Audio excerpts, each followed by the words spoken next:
Hop, o'rtoqlar, hozir eng qiziqarli savollarga javob beramiz. Ketdi. Kamolotba, nega ayangiz kam gapiradilar? Gapiring. Ya juda ko'p gapiradigan bo'lib qolganman hozir ayniqsa. Qaysi tilda? Qaysi tillarda gapiradi? Arab tili, ingliz tilini endi boshladim o'rganishni. Aha. Shuning uchun og'zim tinmay qolgan hozir. Lekin baribir ayam kam gap hisoblanadi bizga qaraganda, chunki bizlarda daramdan o'tgan ko'p gapirish. Eringiz indamaydi-mi? Erkak kishi boshingizga ro'mol o'rayapti debdi. Erim xursand bo'lsa ro'mol o'rayapman. Zato ro'mol. Keyingisi, Ra'no opa sizlarga kim bo'ladi? Qarindoshingizmi? Qarindoshimiz. Ra'no opamni ayam tuqqan birinchi bu. Xo'p. Birinchi. Ketdi.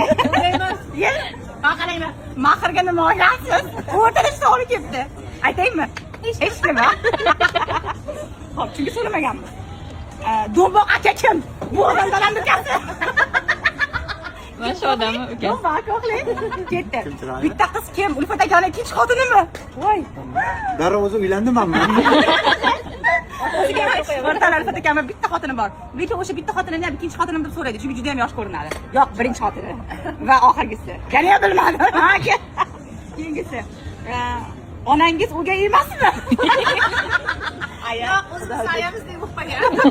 Endi yosh ko'rnalika shahar o'ylaydi. Ayam o'zimizniki. O'zimizniki.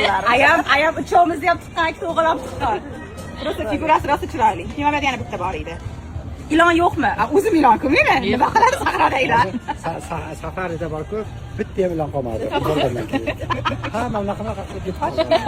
Pildirab. Qiziqarli savollarda davom etamiz.